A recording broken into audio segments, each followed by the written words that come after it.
so I can continue. Okay, so for the Masakanius, this is a recent paper by Masakani, and it was submitted to Africa NLP at ICARE 2023. And this paper was also created, and also the dataset was created using this participatory research approach. What is the task of news topic classification? It's a sequence classification task. It's a very simple task, and you can evaluate this quickly by accuracy or F1 score. If someone tells you 5 things to know about Nigeria, Nigerian new Naira notes, what will be the category for this? If you know it, you can type on the chat. What will be the category for this? Okay. And I think this one would be the business news. What of this other sentence, Joy Boyega don't win GQ Icon Award for the second time? I think the second one will be entertainment. What of the third one? What will be the category? Health. Okay, great. And the last one.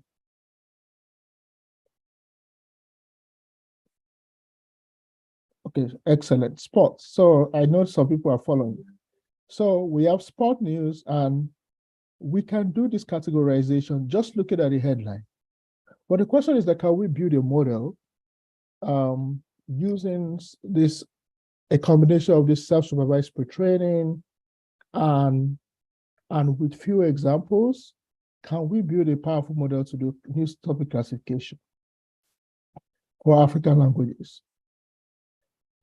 And before we address that, I want to tell you that in the last 3 years or 4 years, when we started working on this, we do not have a lot of data sets that we can even use to develop NLP models for African languages.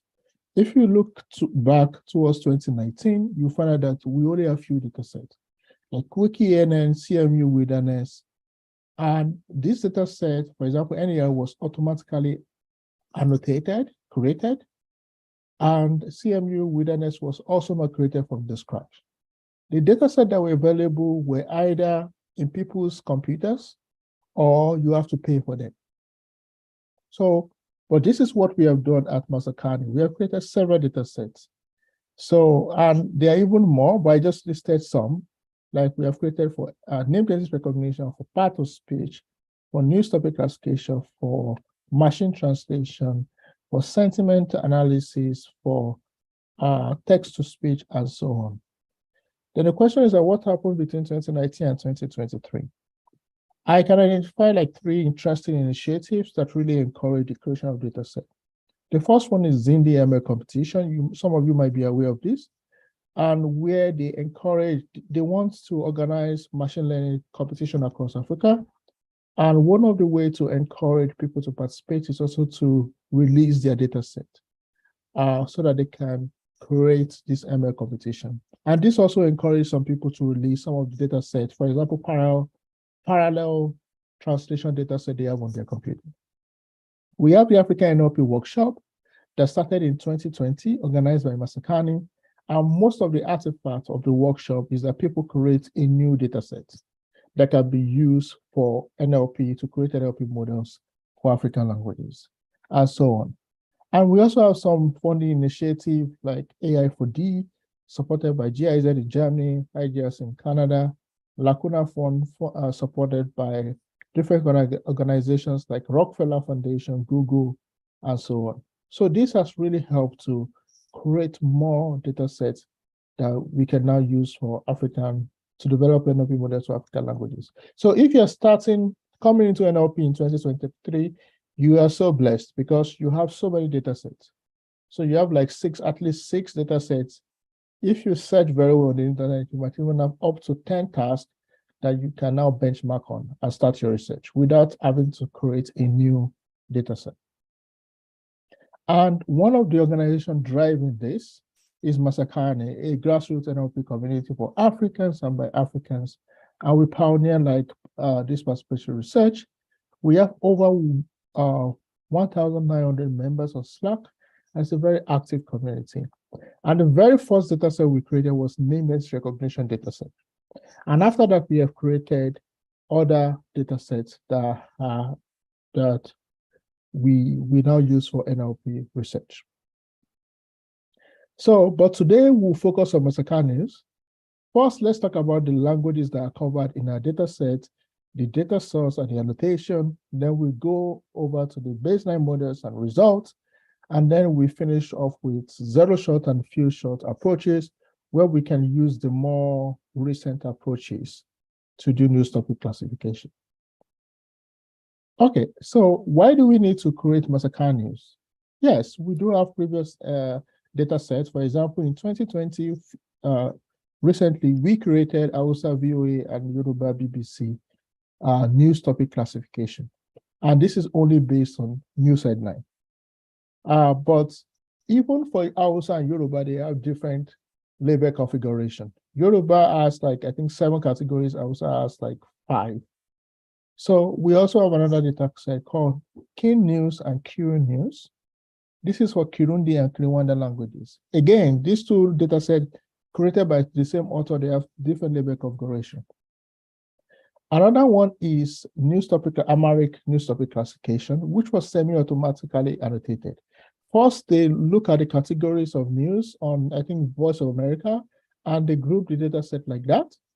And then they now did some few verifications. So it's semi-automatically annotated. And we have another data set which we published recently called ANTC. It's also based on this idea that we crawl data based on the predefined categories on their website. But again, they have different label configuration. And sometimes some of these predefined categories also are not that interesting. So for example, you can have a category on vehicles and then what? It's not very interesting for news topic classification. And that's why we created this. Our contribution is to create massacre news, which is a news topic classification data set for 16 languages widely spoken in Africa, including French and English. Also, we provide evaluation of baseline models by training classical ML models. For example, anything you can use on scikit-learn, like naive Bayes, and then we also fine-tune language models. And we also provide several alternatives to full fine-tuning methods that are better suited for zero-shot and few-shot adaptation. For example, you can prompt ChatGPT, or you can also do cross-lingual parameter efficient fine-tuning. There are other methods like pattern exploiting training and prompt-free sentence transformer fine-tuning. And this is interesting, especially based on the hackathon with Cohere, because you could leverage a few examples to classify new instances. Okay, the Massacre News project actually comprises of different stakeholders, including native speakers, linguists and language experts, and NLP and machine learning experts from around the world. If I'm correct with my statistics, I think we have around 8 from North America, like 38, from Africa, 15 from Europe, and I think 1 from Asia. So it's a large collaboration of 62 authors. And it's a very interesting project which we started around late last year. And if you look at these data sets, you will find out that we have, it's very diverse in terms of the geographical diversity of the languages. We have some in Nigeria, Hausa, Niger, Yoruba, and Igbo. We have Lingala in Central Africa. We have Tigrinya, Amharic, Oromo, and Somali in Ethiopia and Somalia. We have Luganda in Uganda. We have Rundi in we have Rundi, I think, in Burundi. We have Kiswahili in the entire East Africa, Shishona and Issakosa in southern part of Africa. And we cover different language families from Afro-Asiatic. I think we have like 5 languages. I think this is the first time in Massacre that we cover a lot of Afro-Asiatic families, languages. We also have several Niger Congo languages. And it's a very including English and French. So there's a lot of linguistic diversity and geographical diversity in this data set. And where did we get our data from? Our data mostly comes from BBC articles in most of these languages, followed by Voice of America in 2 languages, Lingala and Shishona. And where these two publishers are not available, we use some indigenous newspapers like ISO, the word ISO Levswell. I don't know how to pronounce it very well, sorry. From South Africa. We also use another one from Luganda and another one for Shishona, which is just the spot news. And if you look at the sample of the number of articles versus languages, most of the languages have more than 5,000 articles that you can crawl. But some languages do not have a lot of data on the web. For example, I think in Nigeria, we have less articles, for example, for Igbo compared to the rest of the Nigerian languages. But for across Africa, we even have less articles for Lingala and Luganda in general. But in general, we are able to collect like few thousands, like over 2005 articles for each of these languages. Next, how did we do the data annotation? This is quite interesting because we have to now study. We were inspired by the BBC English categorization. So this is an example of the BBC article. If you look at the BBC article, you can see some interesting categorization. For example, if you click on culture, it's actually talking about entertainment and arts, which we can categorize as entertainment news. We have sports category on the top. We have business, politics, tech, and health news. So these are interesting categories. So we decided to adopt these categories used by BBC. And each of these categories in the BBC has over, I think has over 500 articles.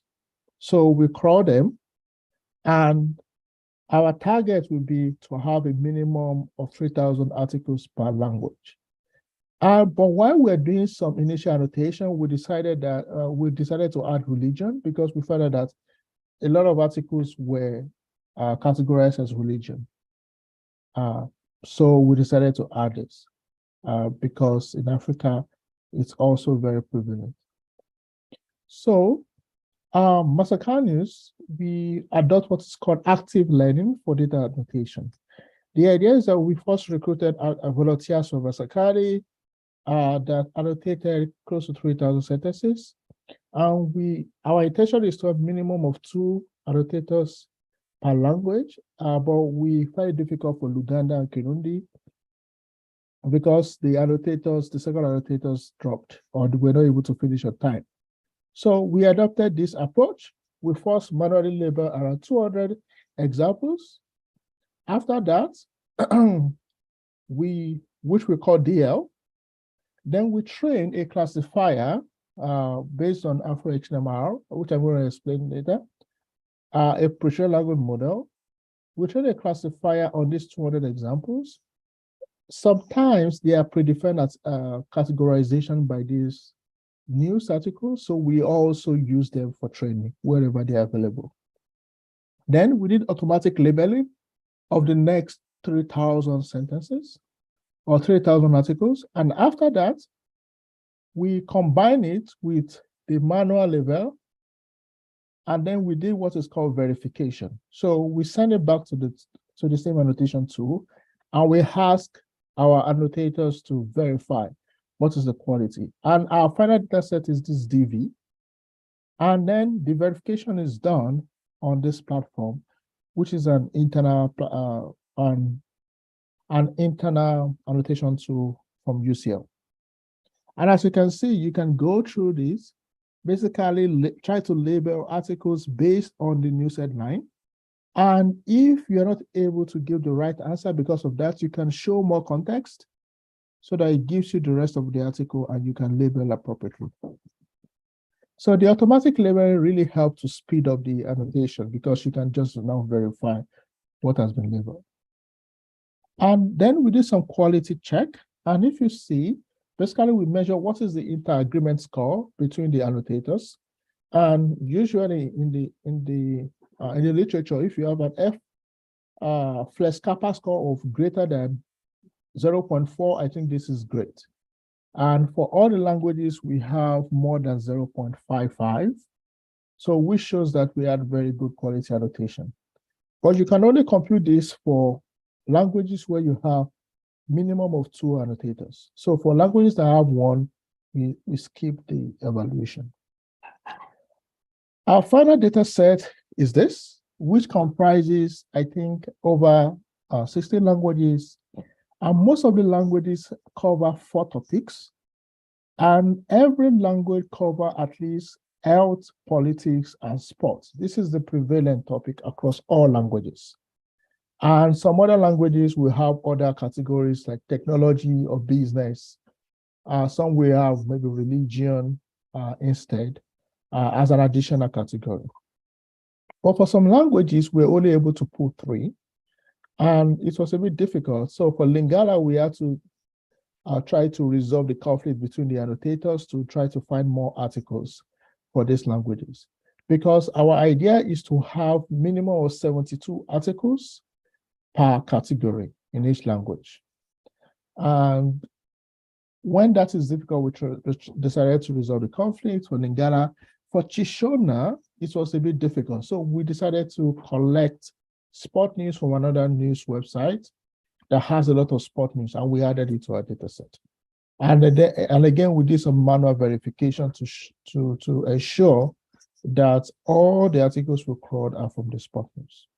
So the data size of our data set is like from around 870 to 4729 articles. So if there's no question, I would like to move on to the experiment. So for the baseline experiment, let's start with the baseline models.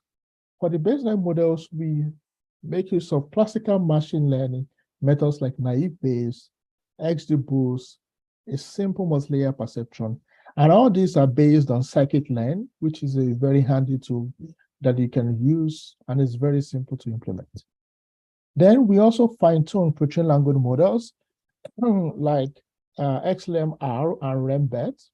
So these pre-trained models, surprisingly, actually, these models support a lot of our languages, like 8 to 10 of the African languages, but some are missing. So it doesn't support like between 6 to 8 languages. And I think there's a mistake here. It should not be fine-tuned on NER, it should be fine-tuned on the news topic classification task. And for us to address that problem, for example, if a pre-trained language model doesn't support the language that you speak, how can you adapt this pre-trained language model to that language? And we make use of our method here, which is called Adaptive Pre-trained Language Models to African Languages. And the title of the model is AfroXLMR, which also got Best Paper Award at Colin. So yesterday, I saw this beautiful pre-trained language model evolution. So this is what we have since 2018. And there's a lot of models. And the question is, which model would you use to fine-tune your task? Typically, there are 3 branches of model. We have the encoder-only model, which is what we're going to focus on today. We have the encoder-decoder, which is typically used for generation task. And we have decoder-only, which is also mostly used for generation task. But today we'll just focus on the encoder-only model. But if you're interested, you can check out this survey that tries to tell you a lot about different language models from 2018.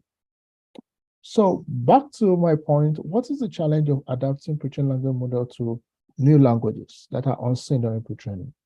The first challenge is what is called this limited language coverage, because pre-trained language models do not cover all the languages. So for a language that is covered, they typically have high accuracy.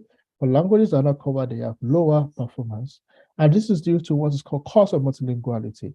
If you try to cover as many languages as possible, you're going to have this cost of multilinguality because for you to cover more languages, you need to scale the capacity of the model. And even if you intend to scale the capacity of the model appropriately, you are still faced with non-availability of enough corpora to train the model. Yeah. To train. So, was that a question, or can you mute? Okay, thank you. So, and the second problem is hardware restriction. So even if you have all the data to train this model, it's often very difficult to train this model because these spatial language models are getting bigger and bigger. Fine-tuning them is also difficult nowadays. To address this, what you can do is language adaptation. So you can pick an existing pre-trained language model, fine-tune it on a new monolingual data set of your language, and then you can fine-tune it on your task, whether NER or new subject classification. But this has limitations. Number one, it's difficult to adapt to non-supported script. If the script is not supported and you do all the adaptation, the performance is not as good as a language model where the script is supported. Number two, this labs create a copy. So if you want to train, do this adaptation for 20 languages or 60 languages in our corpus, you have to do this adaptation 16 times, and you create a copy of the pre-trained language model 16 times, which is parameter inefficient. The last one is that once you have adapted it for one language, it limits the cross-lingual transferability to other languages. So, to address this, there are two ways. Number one, you could try to pre-train your own multilingual model from scratch that cover more languages. This is what was done by Ogweji, I think, in 2021, but this is very resource intensive. The second approach would be to use a more parameter efficient approach like adapters. And the idea is that you can add, instead of, this is an example of a transform architecture. And the idea is that you can add a small component to every layer. And during fine-tuning, you only fine-tune this small component, this pink component that you have added at every layer. That's the only component you fine-tune. All other ones stays the same. And this is more parameter efficient because you only need to store those new parameters. But the challenge of this is that you still need to do the adaptation for every single language. What we have proposed in our calling paper is to do the adaptation to several African languages at the same time. So you pick an encoder, initialize the way that you do language adaptation to several languages at the same time. So, and this was inspired by what was done by MBAT. So you have MBAT that already covers 25 languages, and then it was extended to 50 languages by training on the 25 languages data that already exist, plus additional 25 languages for the new languages you want to adapt to. And then you now have MBAT 50. But in our case, our interest is not to extend, is to specialize this language model to African languages. And for us to do this, we have to carefully choose what is the pre-trained language model to use. We decided to go for XMR based because it covers all the major scripts used in Africa, and we cover the 17 most resourced African languages. And we also added English, French, and Arabic. And then we have like 20 African languages. And we did the pre-training using the MC4 corpus and news corpus. And with this, we are able to expand the coverage of multilingual pre-trained language model to several regions of Africa, which is quite nice. And this language model has been very effective.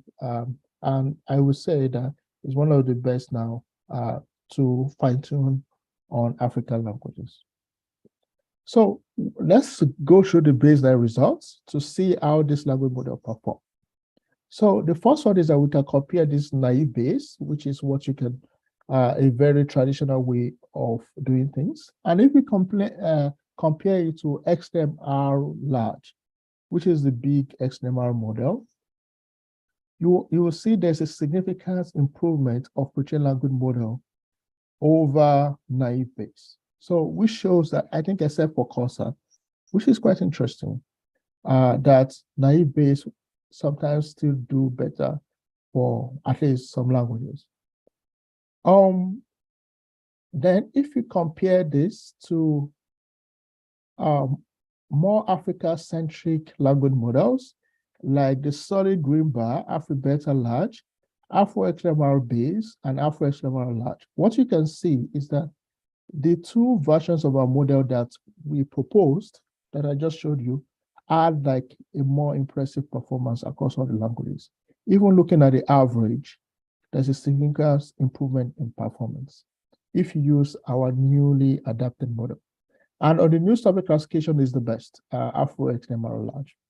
So which shows that our portraying, creating more Africa-centric language models that are saying more African languages is better than using a portraying language model that are saying less of African languages.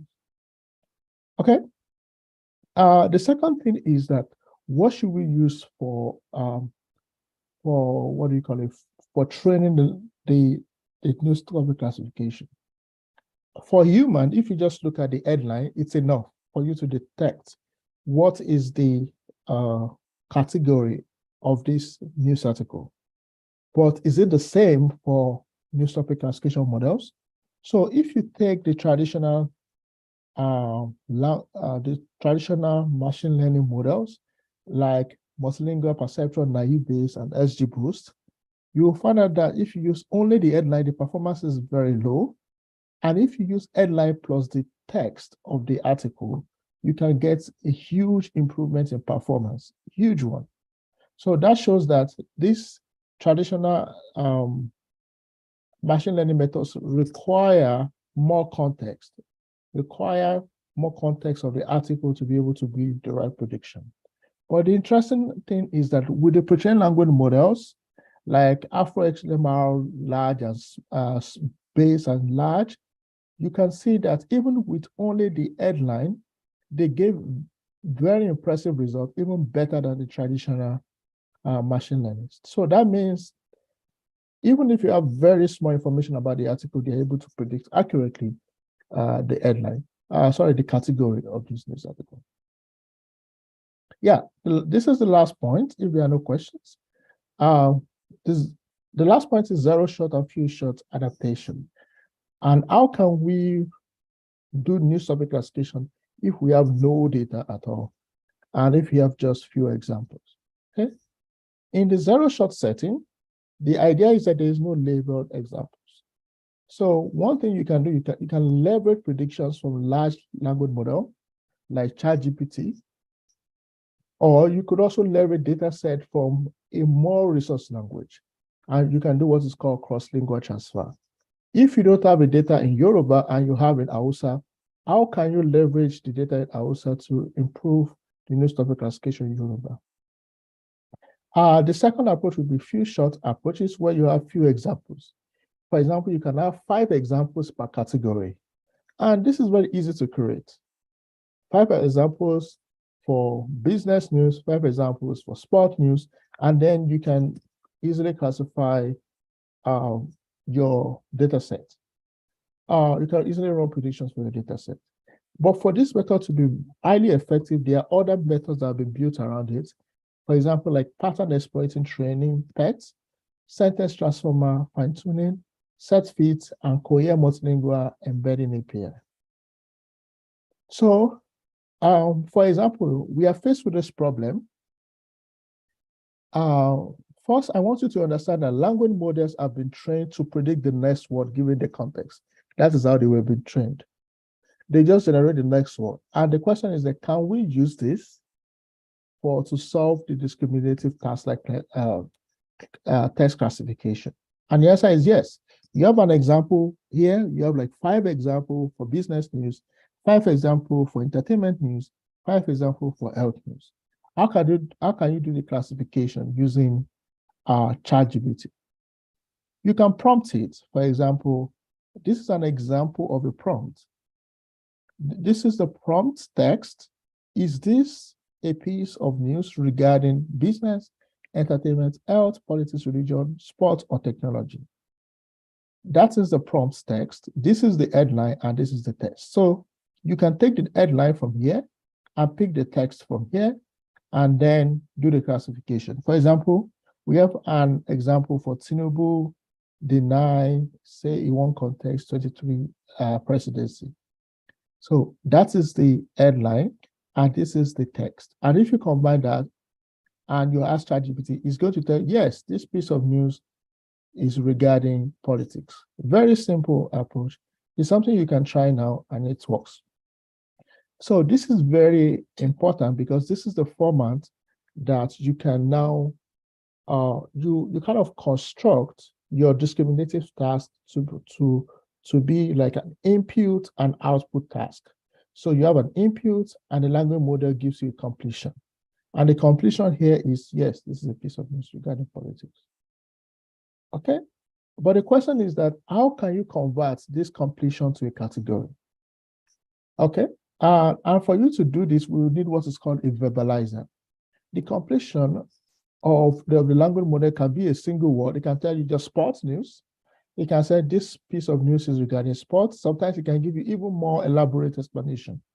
And sometimes it says, I don't understand this language. How would you pick the right category? And the idea is this: you need a verbalizer that says, for example, if you have anything that relates to business, make sure you categorize it. You can write a rule, a simple rule, categorize it as business. So if you have in the reply or the completion, you have something like finance, economy, economics, business, you can categorize it as business news.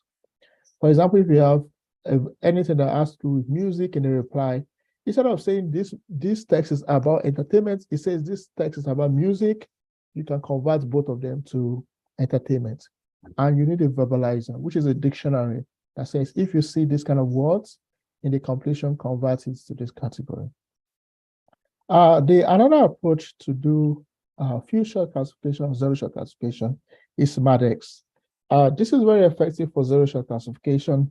It is modular, so we have a modular, composable, and parameter efficient adapter. The idea is simple. You need to first train language adapter. In the adaptation section, I talk about you can do adaptation to new languages by training adapters. So you can train an adapter for English, which is a small component in every layer for English. You can train an adapter for Yoruba, a small component in every layer for Yoruba. Then at the second step, you can now try to combine the language adapter and the task adapter together to now train a task-specific model. In this case, it's NER. And after that, you can now replace the English language adapter with the other language, which is Yoruba language adapter. You compose them together, and then you can do zero-shot transfer. And another thing we have tried in our paper is that instead of using XLMR Ultra, you can also use Afro XLMR to give you some slight boost in performance, especially in the target direction. And we find out that because they have the same size, it actually works very well. Okay, the third approach will be pattern exploiting training, which is another approach. And the idea is very simple. Okay, you need to first design a pattern. These are examples of pattern. Headline text. This is an example of a pattern. Just have A, B. You have a pattern like this. And after this pattern, then you now need to train a language model for each pattern based on few examples. So let's assume you only have like 5 examples per category, and then you can train like 5 different models based on the different patterns. So you have a model for pattern 1, model for pattern 2, model for pattern 3, model for pattern 4. And after that, you now run predictions on unlabeled text that you have based on this pattern. And you can now create this soft labeled data sets, T1, T2, T3, T4, based on the different patterns. And after that, you now combine them together with the initial one, so and repeat the process. So let's assume you have 5 examples at this stage. You can now do prediction on another 5 examples from your unlabeled data set. And then you combine them. You now have like 10 examples, 5 fully labeled, another 5 that you have some soft label. Combine it together, you have 10 labels, 10 examples per category, and you repeat the process. And if you repeat the process severally, you have what is called IPET. And at the end of the day, you can now use this soft label to label all the unlabeled text. You now train a classifier on everything that you have, put the label and the unlabeled together, and then you have this classifier C. Yeah, it's a bit complicated, but I'm happy to answer questions if you have at the end. So the last approach would be sentence transformer fine-tuning. And I think this is very similar to the approach that Cohere is using, which I'm going to show you in a minute. And the idea is that you have few examples. And the idea is that like what PET is doing, is trying to create a bit more examples at every iteration. So what set fit is doing is that 5 examples or K examples you have is usually not enough. We need to create more. And they use what is called constructive learning.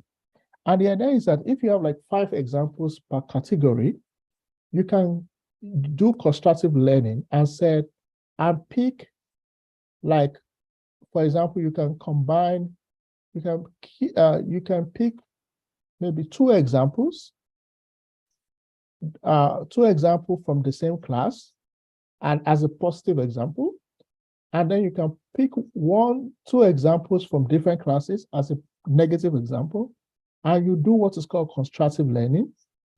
And after that, the fine-tuned sentence transformer you can now use to extract rich sentence representation for each labeled example. I think yesterday you have been introduced to sentence representation learning. And after that, you can now fine-tune this rich representation that you have extracted using something like logistic regression. And this is how we have set fit. And it's also quite effective. The last approach will be Cohere multilingual API.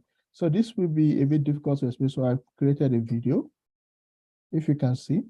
So you can go to the playground of Cohere, and then you click the classifier component. So you can upload a CSV that has maybe the example and also their label. And if you upload a CSV here, you have 6 examples, and you have 2 examples per category. And then you have new examples. So we call this like 2-shot classification. And then you can run your prediction on like the remaining examples you have in your data set. Here you have to select the right model. Here we have to select the multilingual model, and then you have the right prediction. This is one example of how to use the Cohere multilingual MN API. And we also use this in our recent work. Okay. For the 0-shot classification, we compare PET, SetFit, and ChatGPT. And what you can see is that ChatGPT was the winner in this case. For Amharic, it doesn't fully support it. So what we need to do was to first translate the Amharic text to, we translated the Amharic text to English, and then we run prediction. But because the translation model for Amharic to English was very good, we had very good results. But for Tigrinya, that has the same script, the translation model is not very good. So we have lower performance for ChatGPT. But in general, ChatGPT was better than PET, SetFit for the 0-shot classification. For the MADEX, if you compare this to MADEX, MADEX uses like data from another language. Here, we excluded the evaluation for Hausa. Sorry, we leverage Hausa and Swahili as source languages. We assume Hausa and Swahili have a lot of examples, and all the remaining languages do not have. And the reason is because Hausa and Swahili cover all the language, all the labels we're interested in, like business, technology, sports, religion, and all that. And you see that Madex is very powerful and actually gives you very impressive results, better than ChatGPT if you have labeled examples in another language. And for few shot approach, if you have few examples, we show that the more examples you have, the better the performance of this different approach. So if you fine tune just even our best model, AfroXLMR, on 5 examples per category, you see that the performance is very low, is less than 55. But the interesting thing is that if you use, also for lab C is not very high, but if you use approaches like set fit, you find out that you can have a very big jump in performance, a very big jump in performance. If you set fit, and if you use the Cohere API, you also get some improvements, which is quite similar, for example, with the set fit. But PET approach actually gives you the best results in this case. Okay. And I guess that's the end of my talk. Here we address 2 major challenges in building language technologies for the resource languages.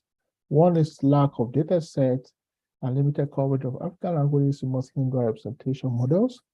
And we introduce participatory research as an effective way to create new benchmark data set for African languages. And today I present them as a news.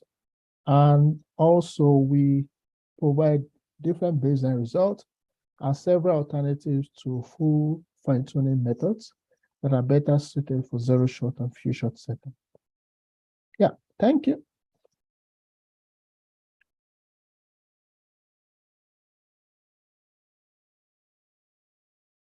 Okay, do we have a question? Should I address it there or I hand over to the...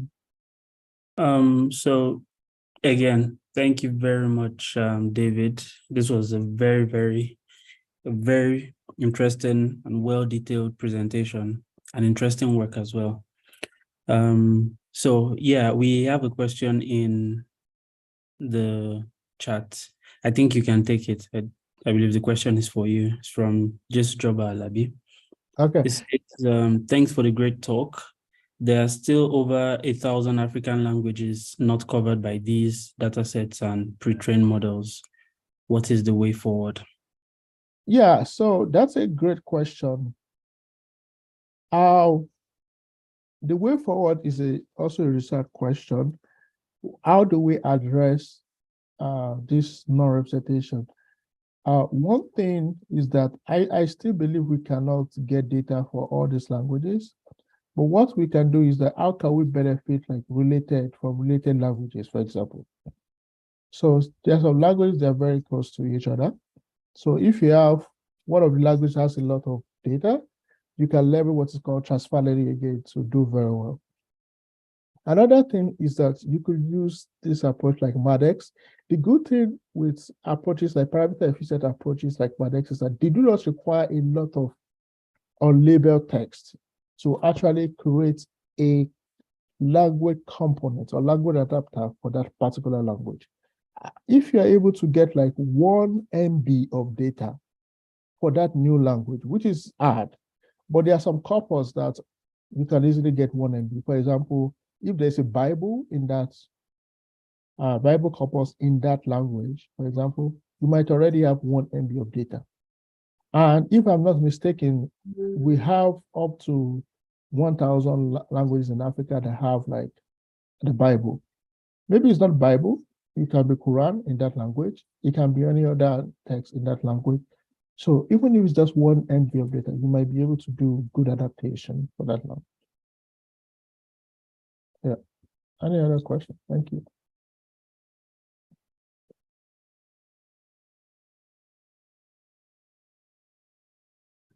There is another question from Lukman Aliu.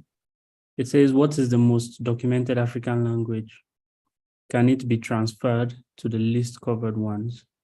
Yeah, that's a great question. Yes, it can be transferred. For example, I think Swahili has probably the most labeled data set. if I'm not mistaken.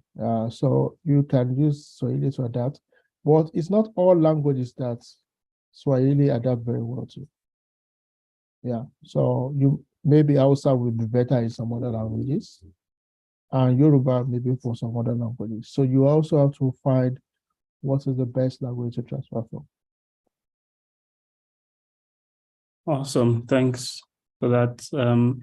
Ayodele has a question.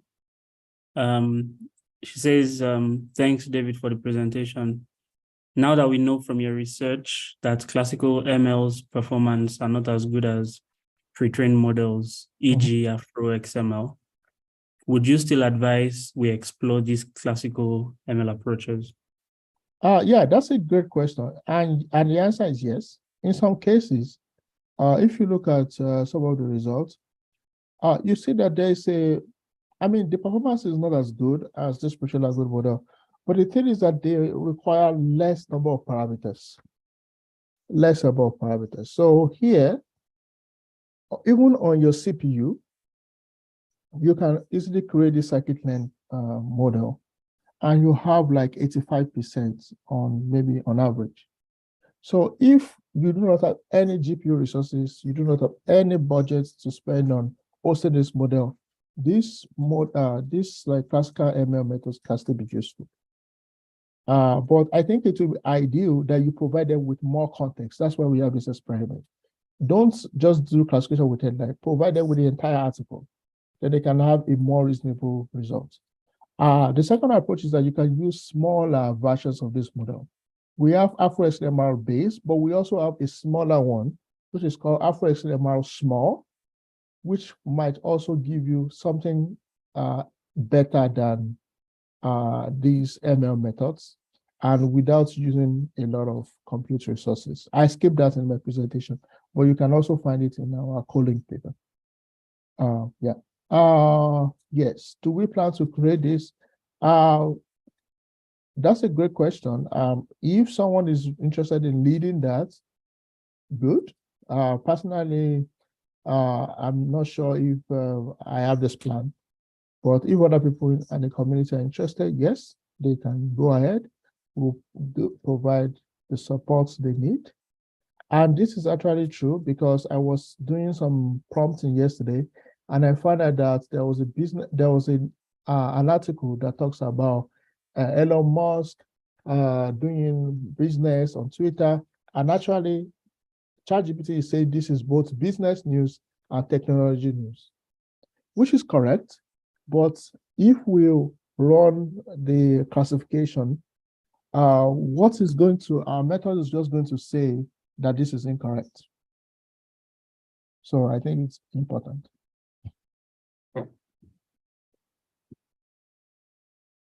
Okay. Thank you once again, David. And thank you to everyone who has sent in questions. I believe your questions have provided more context and more insights to the topic that has been discussed. And to be very honest, it's an interesting and ongoing conversation that needs to be had, and it's always going to yield different insights for as long as the conversation goes. So thank you to everyone who has participated today. Now, in the meantime, we're going to take a 10-minute break before we then return to watch a video, a pre-recorded session on Introduction to Semantic Search with Cohere by Luis Serrano. So I'm going to pause the recording, and my time here is 10 minutes past the hour. We're going to return at 20 minutes past to start the other session. So see you in 10 minutes. I'm going to pause the recording as well.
Okay. Hello everyone.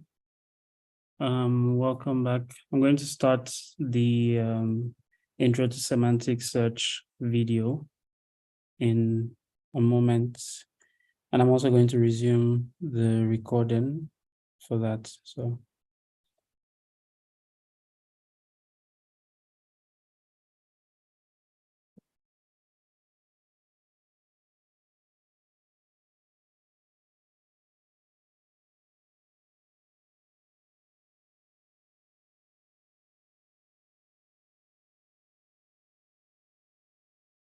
I have 4 sentences and I have a question and I want to see which sentence is closest to the question. So the first thing I do is count how many words overlap and the first one wins. This is lexical search and it's terrible because, as you can imagine, if I have sentences that look a lot more like my question in terms that they overlap in a lot more words but are wrong, then that the lexical search doesn't take care of that. For example, where in the world is my cup of coffee is lexically the closest sentence to where is the World Cup, but that's not the answer. So we need something much more, something that takes care of semantics, that understands the sentence and is able to tell even if the word doesn't have, if the sentence doesn't have the same words, if the meaning of the word is the same. So that's where semantic search comes in. And for semantic,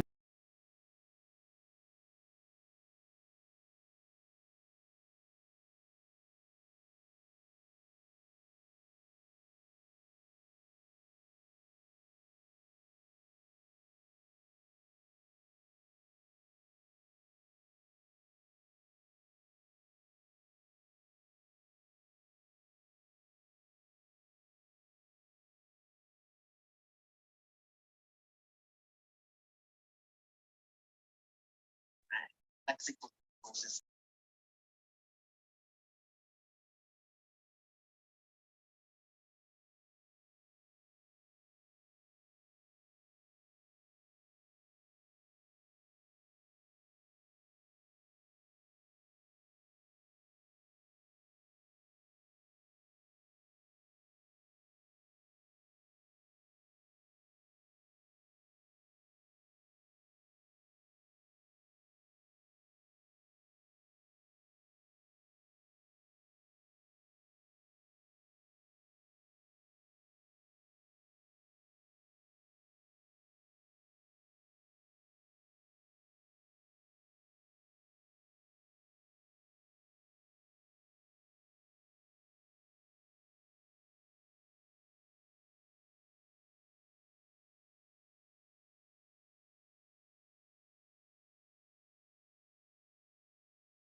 oh my God, I'm so sorry. I forgot to share the sound. So please, can you indicate if you can hear this? So we have Croatia, Morocco, Just Zagreb, indicate in the and chat. Rabat, which are the capitals, right? Then I would. So the question is, what coordinates would you put for Rabat? A, B. Awesome, thank you. So I'm just going to restart the video so that we can hear everything from the beginning. I have 4 sentences and I have a question and I want to see which sentence is closest to the question. So the first thing I do is count how many words overlap and the first one wins. This is lexical search and it's terrible because, as you can imagine, if I have sentences that look a lot more like my question in terms that they overlap in a lot more words but are wrong, then that the lexical search doesn't take care of that. For example, where in the world is my cup of coffee is lexically the closest sentence to where is the World Cup, but that's not the answer. So we need something much more, something that takes care of semantics, that understands the sentence and is able to tell even if the word doesn't have, if the sentence doesn't have the same words, if the meaning of the word is the same. So that's where semantic search comes in. And for semantic search, there's something called embeddings, which is the bread and butter of a lot of these models, but in particular of embeddings of semantic search. So let me tell you, if you haven't seen an embedding, let me show you what an embedding is in a very simple scenario. So let's say that I've managed to put words in a plane. So I have the words soccer, basketball, tennis, castle, house, motorcycle, car, strawberry, etc. And I'm going to ask you a quiz, and I have the chat right here. So I want to ask the audience a quiz. The quiz is, where would you put the word apple? And here are, so for example, the coordinates of each word, horizontal and vertical coordinate. And I'm going to give you three options: A, B, or C. So audience, where would you put the word apple? In A, in B, or in C? I see someone saying C. Very well. Yep, everybody's correct. I see a lot of C's. I would also put it in C. And why would I put it in C? Because, well, the point of embeddings is that similar words are close by and different words hopefully are far away. So that's it. We have and so the coordinates for Apple could be 5, 5, for example. Could be a lot of things. Something else that happens with embeddings is the following. Check this out. Where would you put the word Rabat here? So we have Croatia, Morocco, Zagreb, and Rabat, which are the capitals, right? So the question is, what coordinates would you put for Rabat? A, B, or C? I'm ready for answers in the chat. Who votes for A, who votes for B, and who votes for C? Let's see. I see C again. C, B, B. Ooh, that's a close call. So B is not bad because it's close to Morocco, right? Rabat should be close to Morocco. But actually, I'm gonna go for C. And the reason is that these embeddings have sometimes a very particular interesting property, which is the parallelogram rule. And it just basically kind of captures analogies, right? Like Zagreb is to Croatia what Rabat is to Morocco. Or Croatia is to Morocco what Zagreb is to Rabat, right? So this in the same way that from walking from the word Croatia to the word Zagreb is the same as walking from the word Morocco to the word Rabat. So this capture analogies, and it also captures some kind of like small mathematical equations, like Rabat equals Morocco plus Zagreb minus Croatia. Why? Because, well, it's sort of like the computer starts understanding what things mean. So Rabat, let's say the computer understands that it's Morocco and capital, and Morocco, it appears as sort of Morocco and country, and Zagreb appears as Croatia and capital, and Croatia appears as Croatia and country. So if I do this math and I subtract, then what happens? Well, country and country cancel each other, and Croatia cancel each other, and I'm left with Morocco and capital, which is exactly what I have on the right? And you can see that this math works out in the coordinates. If I were to add things coordinate-wise, this equation holds. So embeddings are just very useful things because they basically take words and put them into numbers in a way that makes sense. See, words that are similar appear with similar numbers, and words that are far away, different, appear with far away numbers. Now here we have a very, very simple one with 4 words or a few words and 2 numbers per word. But in reality, we want lots and lots and lots of numbers for every word, and we want every word in the dictionary. The embedding one of the embeddings we have Cohere has 4,096 entries for each word. And this is basically a very good understanding of each word. But even more than word embeddings, we have sentence embeddings, right? So a sentence embedding actually takes each sentence and turns it into 4,096 numbers. And in the same way as before, similar sentences are close by, and different sentences are far away, and a lot more stuff happens, right? So this is the bread and butter of everything. This is embeddings. I was playing around in this lab where you can actually see the numbers. So I'm gonna show you the first 10 numbers of a bunch of sentences, and so it's 4,096, but I'm showing you the first 10. And we're just shading it to not appear as numbers, but the shading is in the value you see it at the right. So notice that these sentences are all kind of similar, but in particular this sentence, show me a list of ground transportation at Boston Airport. And this one, show me Boston ground transportation. And this one, what ground transportation is available in Boston, are pretty much the same sentence, right? And notice that the embedding captured it. It said, you know what, I'm going to give you pretty similar numbers for those three sentences, even though the words are different, but it captured that these three sentences are very similar. So now that we have embeddings, then, and by the way, I have the chat in front of me, so if you have any questions, feel free to send them here, and I'll address them immediately, or right after. How to search. So now let me show you how do we use embeddings to search. And once you have a bunch of numbers to deal with, then it's much easier to deal with numbers than to deal with sentences, because you just do some basic math, right?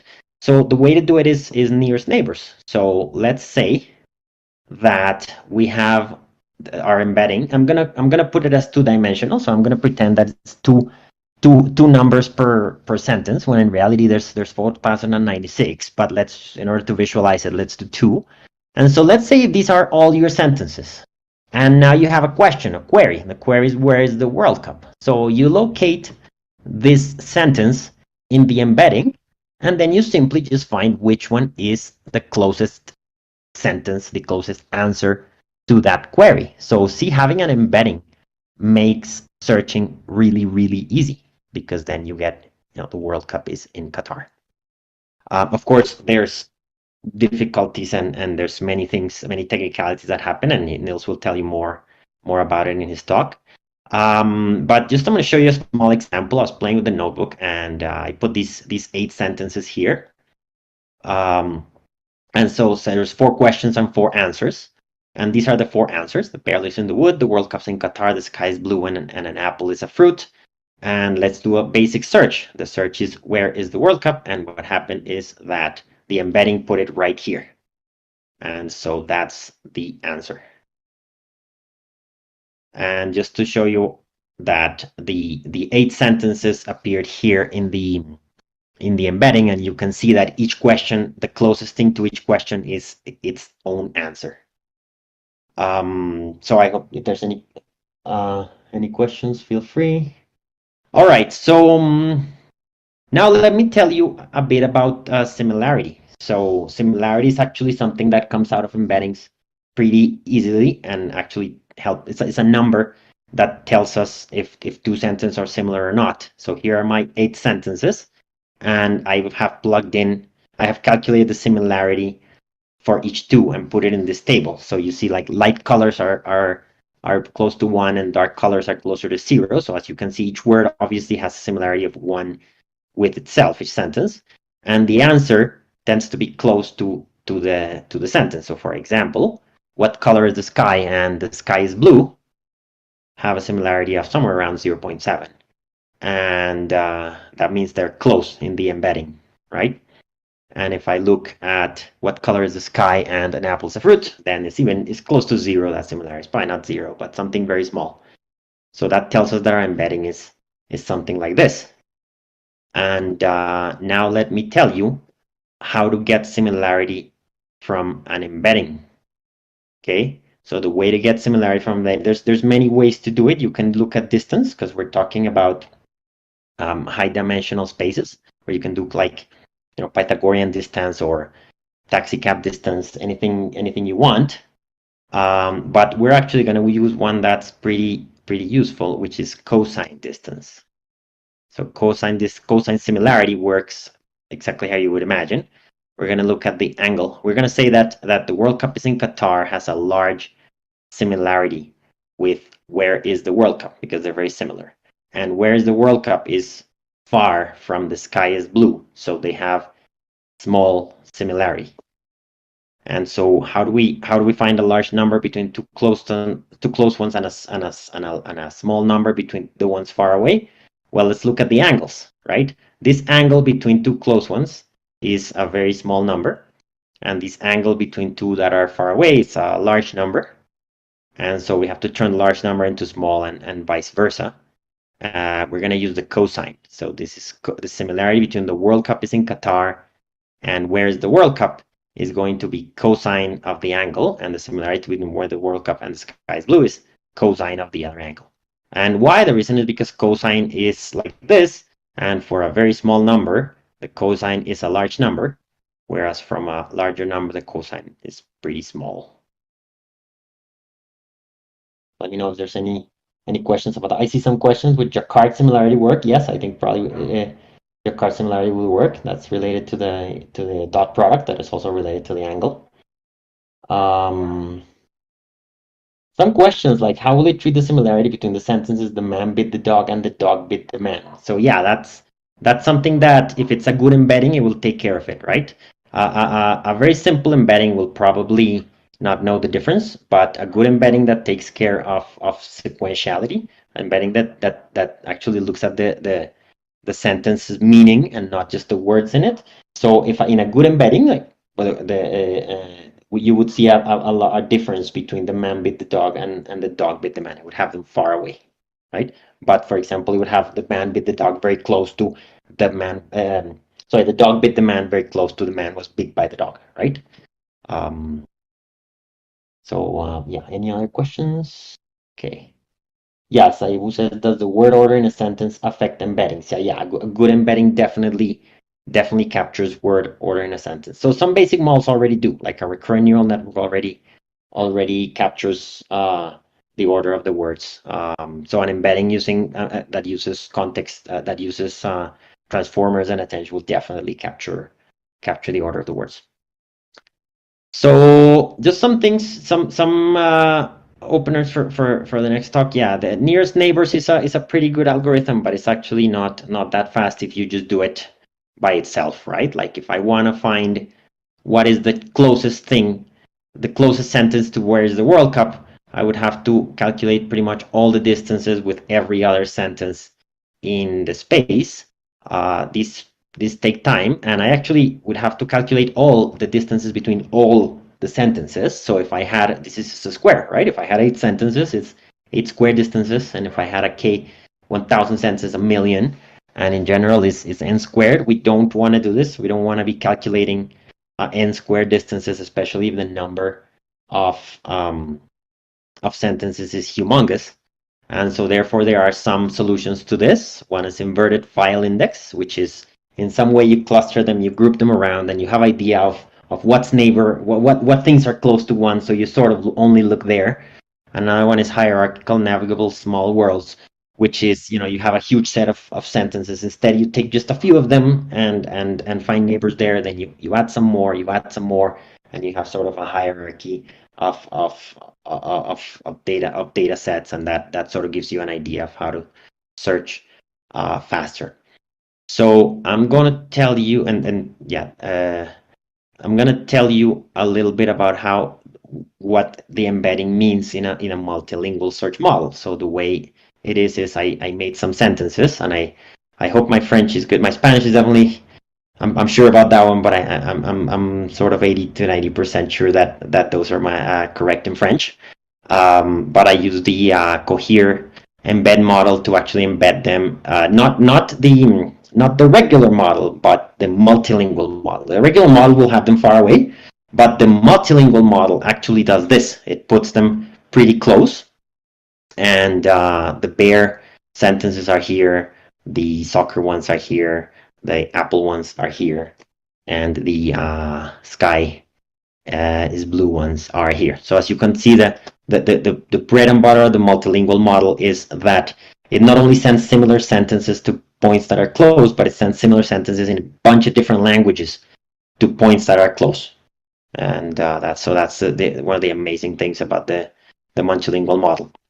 But now I'm going to obviously there are some difficulties with embedding and similarity, right? It's better than lexical search, but just doing this, just doing an embedding and finding the closest sentence may not be that great. I now put this small data set and I plotted it in 2 dimensions, the embedding, and notice that there's 4 points that are very similar. This one over here is "where's the World Cup," which is the query. This one over here is "the World Cup is in Qatar." This one is "the previous World Cup was in Russia," and this one is "the World Cup is in the moon." And notice that the embedding says these are similar sentences, right? They're all not lexically, but semantically similar. And the closest one says the previous World Cup was in Russia, which is very close, but it's not the answer. So how do you tell that it's the answer, right? So there's a lot more work to do this, right? Not just distance, but there's a lot more fine tuning this model to make it good for search, to make it actually answer the right answer and not something that just happens to be a similar sentence. And so the question is, how can we make search better? And the answer is, stay tuned to the next talk by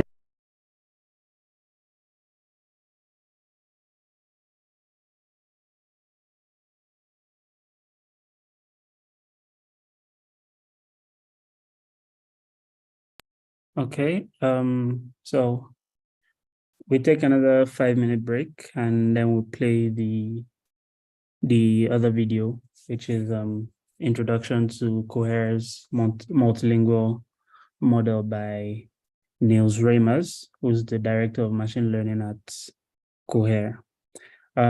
So if there are any questions, I would suggest that we move over to Discord. That's questions on the videos that we've just seen, the session that we had earlier, and the next video that we're going to see in about 5 minutes.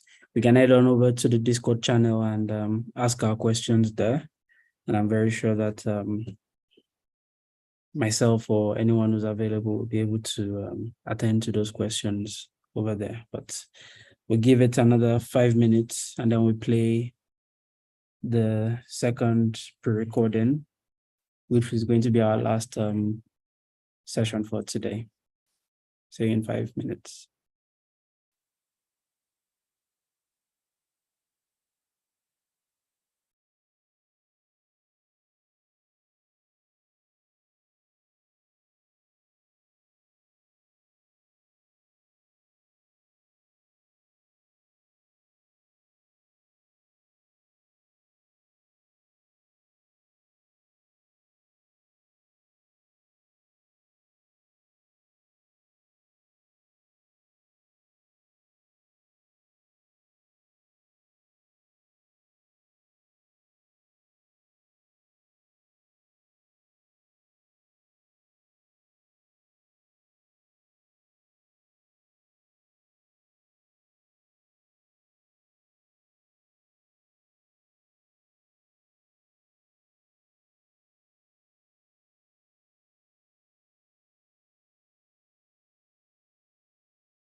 Okay, everyone. So we're back and we're about to start the final session for today.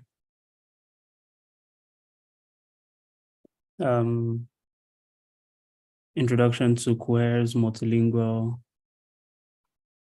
model by Niels Reimers, the director of machine learning at Cohere AI.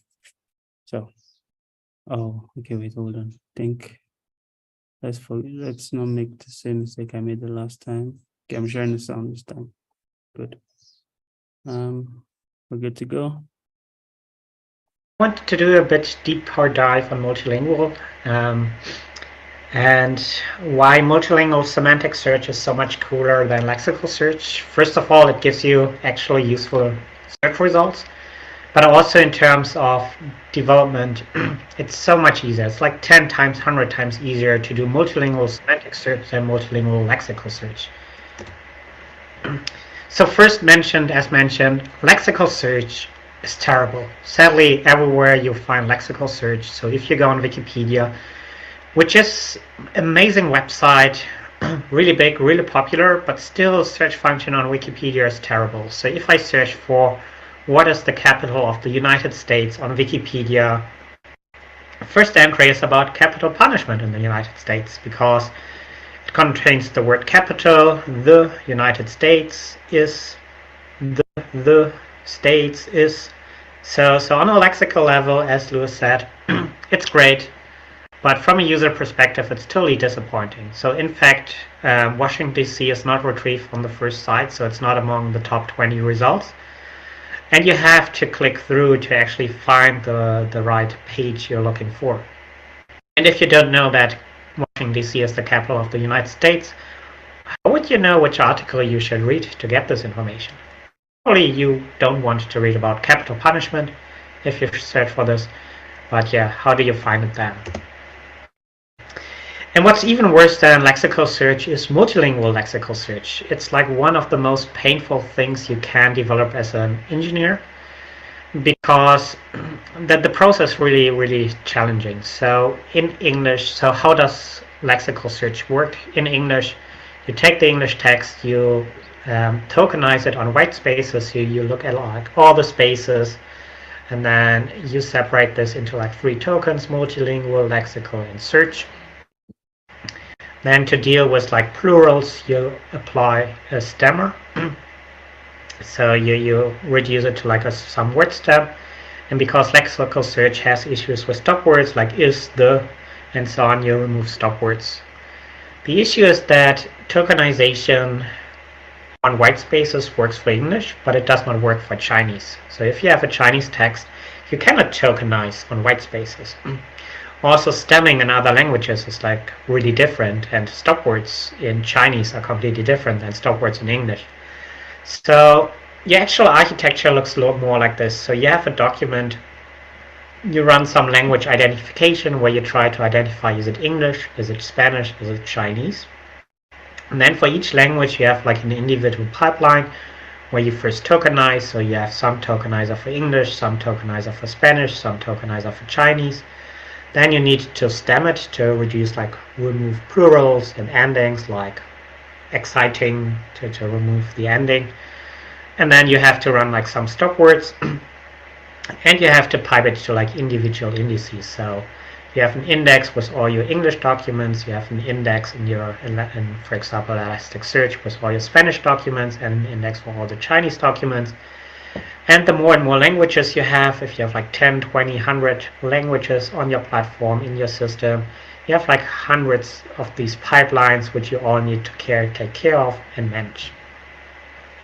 And then at query time, if someone enters a query, you again have to do like language identification, and you have to know, okay, is it an English query? I have to search the English index. Or is it a Chinese query, and I have to search the Chinese index? And language identification on a query sometimes it might appear to be easy, but it's actually like really, really tough. So for example, there's some movies in German, so American movies where the title has been translated to German, but actually they did not translate it to like a German title, but like to another English title. So for this English title, you would actually want to search in the German index, because that's the English title in Germany for German movie. And so you have like all these types of problems that you do not really know what's the language of the query. Semantic search solves this. It makes it a lot easier, and also makes the search results much better. So first, on the quality, if you ask the same question, what's the capital of the United States, with semantic search on Wikipedia, first entry is about Washington DC is the capital of the United States. So that's first, you have like perfect search results. So you have perfect search results here. So how does it work? So Lewis already covered it. You have these vector spaces where you encode all the documents, and then you encode the query, and you find the nearest neighbor of these queries. How does it work a bit more in detail? So what you have like these queries and documents which you send to a transformer network like BERT. You do some pooling operation to give you a vector. And then you use some combination, some distance measure like cosine similarity, dot product, or so on to get a score. And in multilingual search, the nice thing is that you can map things independent of the language to the same point in the vector space, similar to what Lewis showed. And this makes the multilingual semantic search architecture so much easier. So you take the document query, you pass it to an embedding model, you get some vector, you get the vector in the vector database.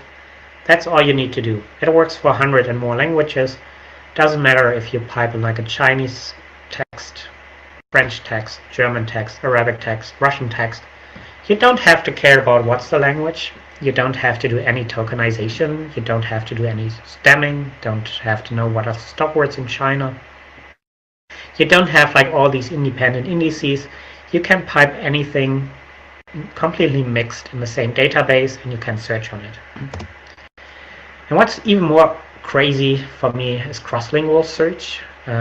So because everything is a vector, you can search across languages. So you can take this Arabic text, which I'm sadly not able to read, but it's in Arabic, the question, what's the capital of the United States? If you search with keyword search like Elasticsearch on the English Wikipedia, obviously you do not find any entries. However, if you do this and you search with this with semantic search, you get the first entry about Washington DC is the capital of the United States. If your document collection contains Chinese documents or French documents or Russian documents about Washington DC, they will also be shown there. So independent of the language, you can find the relevant information. As Lewis said, search in large vector spaces can become computationally expensive. So here we see the query, and for us human, it's kind of easy and straightforward to say, okay, this is like the closest document, so that's what I want to put at the first top. But for computers, it's kind of challenging to really say from all these blue dots which one is the closest to the query. And here you can apply different approaches. First, most simple approach is brute force. So basically, for every document, you compare the distance or similarity to the query, and then you sort them in a like decreasing order, like highest distance to lowest distance, and say, okay, these are the top five documents with the lowest distance or highest similarity to the query. Challenge here is, of course, query time grows linear with the number of vectors. So if you have like 1 million vectors, it takes quite some time to find like these closest points. But if you have like 10,000s to 100,000s, maybe sometimes like 1 million vectors, it's still doable to use brute force. So as soon or as long as you don't scale to like crazy large quantities of vectors, brute force is still the way to go.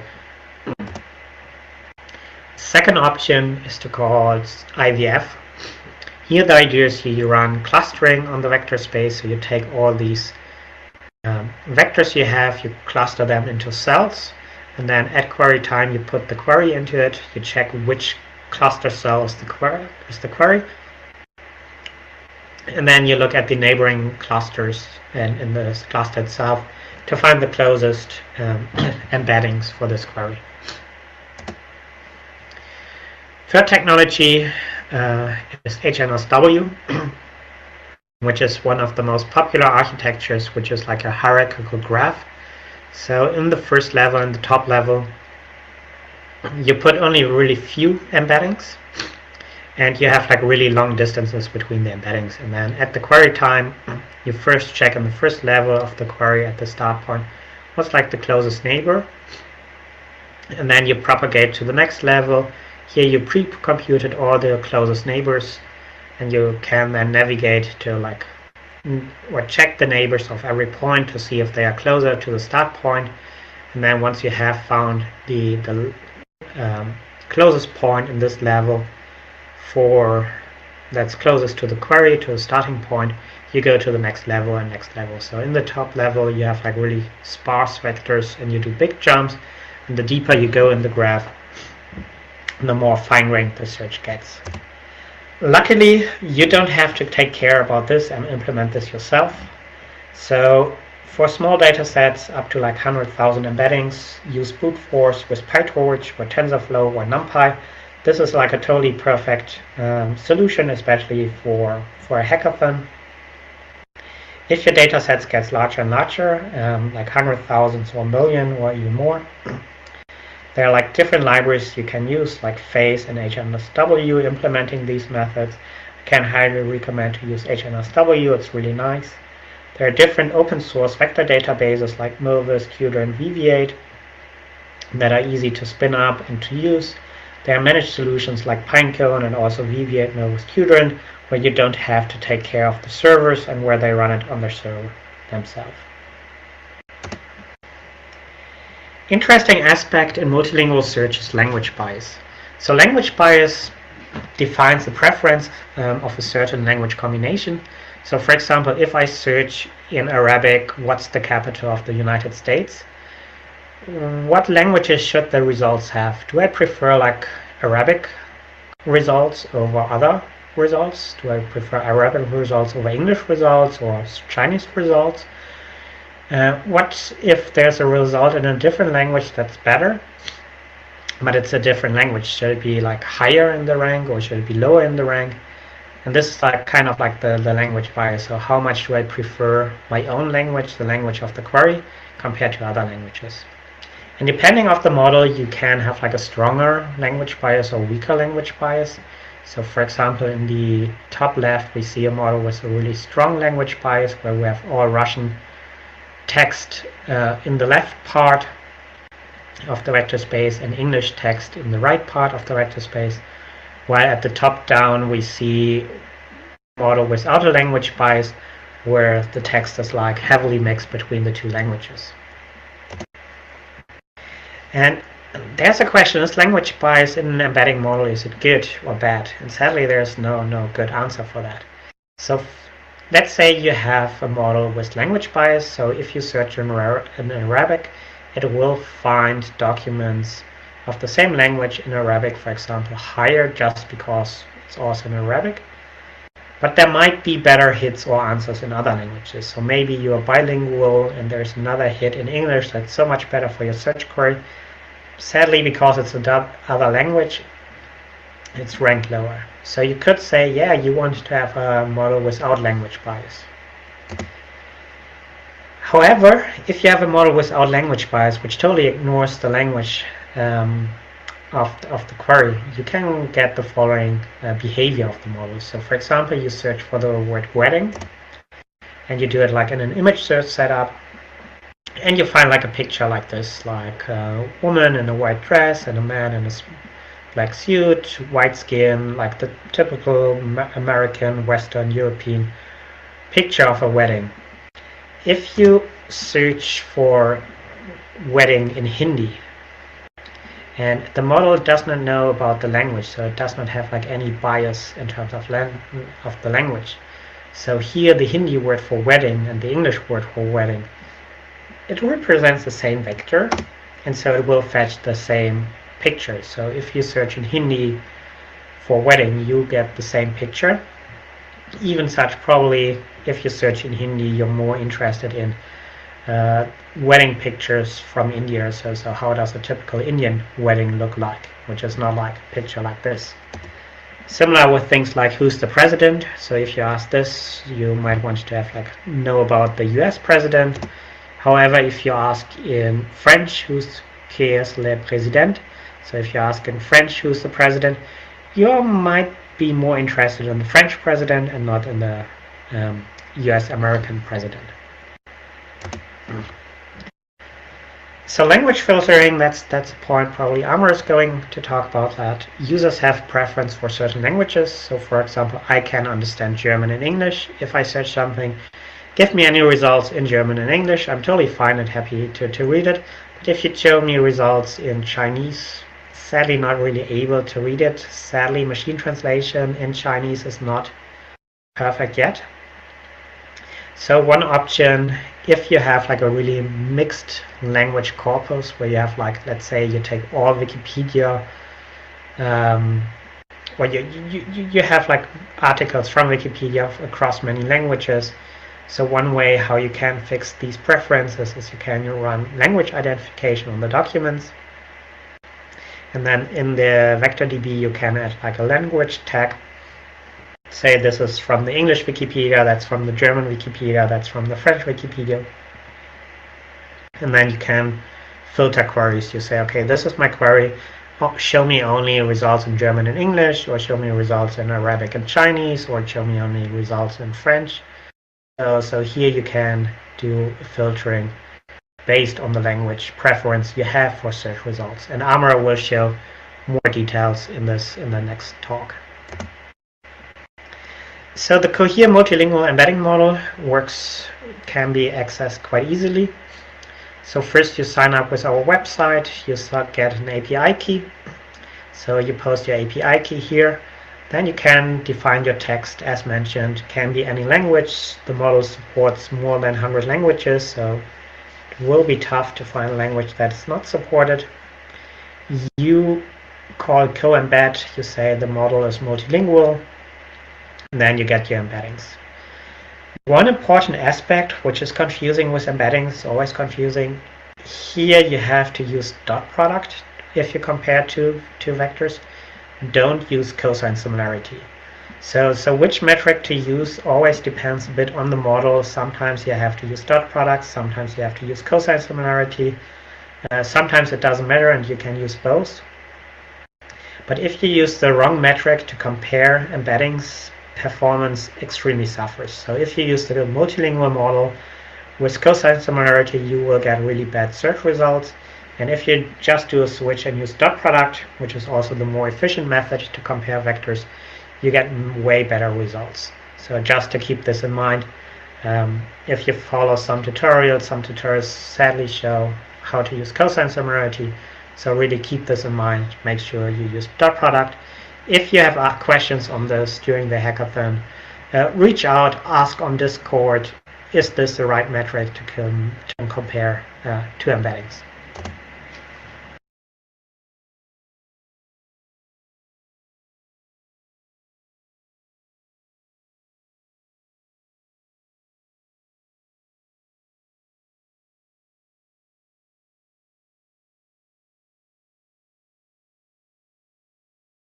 Yep. So that's it for today's session. Thank you for joining us on day 2 of our workshop sessions leading up to the main hackathon, which starts on Monday, right? No, it starts tomorrow actually. So yeah, like I mentioned earlier, any reactions, any questions that you have about the videos or anything in general with respect to the hackathon, please ask on Discord. Then also for those who are yet to form their teams, please, you're advised to do so as soon as possible so that you can get hacking and come up with something as soon as possible, something good with in good time as well. So barring any immediate questions or reactions, I guess we can release us early enough today, and we're going to return again tomorrow. So there's going to be another workshop tomorrow. Let me just give you a quick rundown on what we're expecting tomorrow. There's going to be a session with the co-founder of the Arewa data science community in person of Shamsuddin Hassan Mohammed. Is going to give us a session on AfriSenti, which is sentiment analysis for African languages.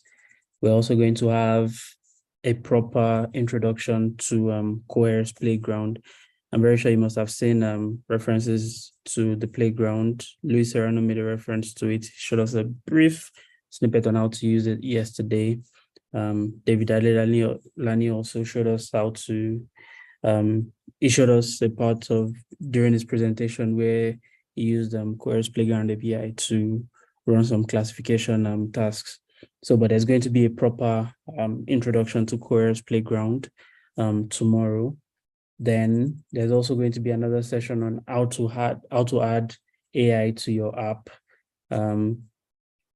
This obviously is more in reference to Cohere's AI. And there's also going to be an Ask Me Anything session with one of the organizers as well. So I hope you're looking forward to it, because we are as well. But otherwise, thanks for joining in today, and we'll see you tomorrow.